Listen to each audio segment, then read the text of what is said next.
Now, as far as the contact tracers, if this were to have been rolled out properly, we would have seen this done in the very beginning. We didn't see it being done in the very beginning, which tells me that this is what is most likely going to happen, because that's, again, an intelligent person, I can't predict the future, but I can predict patterns, and this looks very much like what they're preparing for more draconian measures come this fall, and they're going to use contact tracers in order to pursue that. And again, this is how ridiculous it is. If you come within the vicinity of a building of a person with known COVID, and a contact tracer can contact you and make you self-quarantine. If you fail to follow through with that self-quarantine, they can actually take the children out of your home.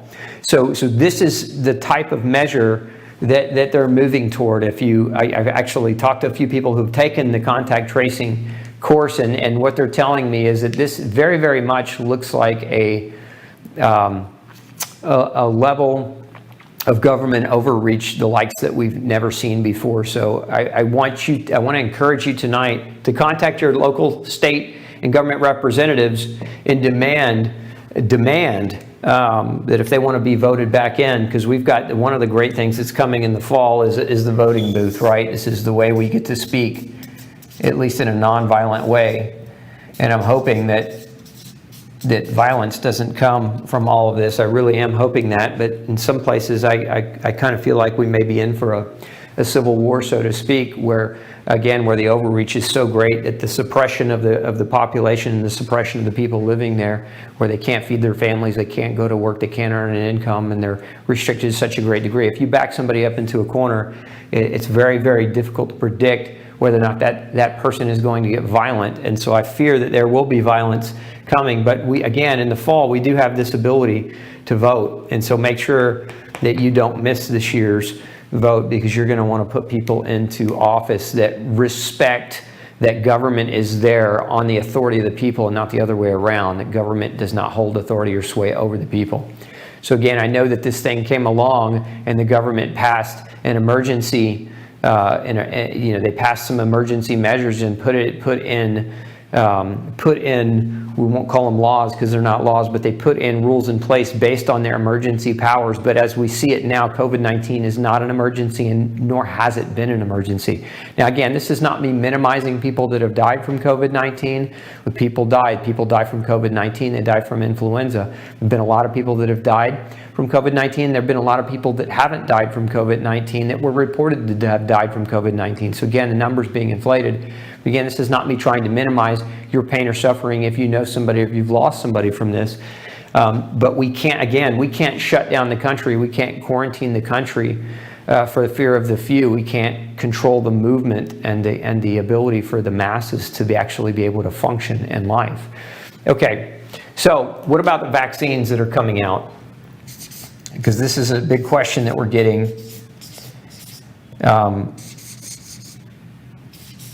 Somebody sent a video to me not too long ago about Trump talking about how the military will be used to deploy the ability to inject people with the vaccine. And I would just say this about vaccines, depending on where you live. So this is going to be largely dependent upon where you live, but vaccines, generally speaking, have to be proven as safe and effective before they can be mandated or implemented. Now, in times of emergency, where a declaration of a state of emergency might be declared, a governor or government might be able to get away with a little bit more in this arena. But again, as I just mentioned, COVID-19 with a mortality rate of, it's estimated about 0.1% at this point with the actual numbers.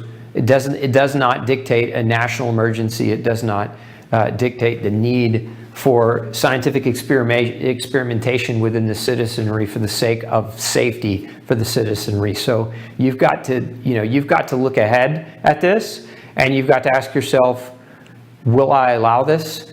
Because again, the government might try to mandate it in some areas, but you have to ask yourself, you've got a choice to make, and that choice is yours to make, and it may not be a good choice. The choice may be that you have to pick up and move. The choice may be that you have to defend yourself, protect yourself, and protect your family. And in that regard, you're a sovereign human. You have to be able to, to take that action should that action need to be taken. Again, at this point, I don't see any politics that are showing me that vaccines are going to be force mandated. But again, that's a question many of you have. And I just don't think that we're going to see vaccines be forced onto individuals. I think there are going to be enough volunteers, enough, well, we'll call them sheeple. I think there are going to be enough fools that are willing to take the vaccine in themselves. I would say this in that the government has a poor track record on vaccine safety. If we look at influenza, we know influenza the vaccine has a potential for mass side effects. We know that influenza, some of the vaccines that are used are attenuated viruses, meaning that you can inject them into people and they can actually lead to the spread of that very same disease. Those people will shed that virus. And so probably, if I'm a betting man, what I would suspect is that those vaccines that are being created are actually going to be types of vaccines that potentially could enhance the spread of this thing on purpose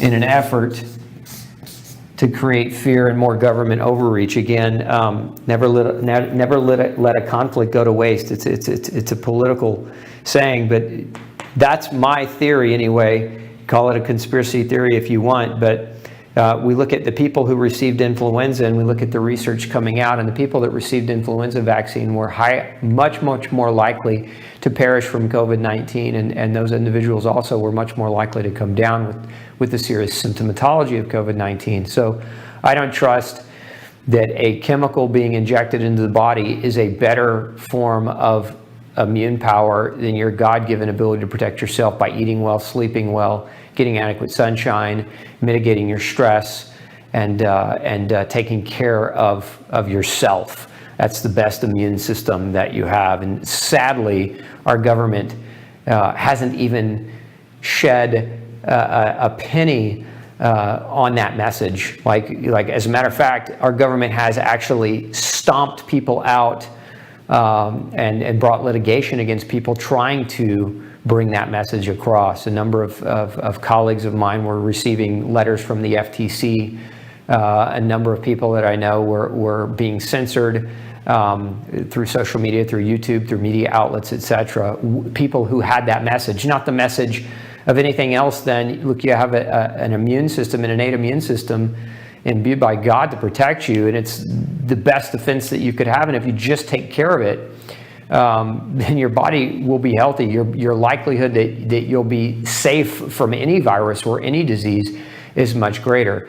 Instead, the government and many of the officials and authorities that are in our CDC, our FDA, and who we call experts, aren't speaking on this topic to any great degree or to any degree at all. So it makes you kind of wonder why they're not talking about this, and why they're talking about a potential for vaccines being the solution when vaccines didn't solve influenza. They haven't solved influenza. I don't expect them to solve COVID-19 or coronavirus or Wuhan virus or whatever it is that you want to call it. Okay, so all that being said, hopefully what I helped do for you is at least mitigate some of your fears and some of your uncertainties around this, or at least validated what you may have been thinking yourself. Hey, don't forget to check out the rest of the series right here. Make sure you hit subscribe below. And as always, thanks for tuning in.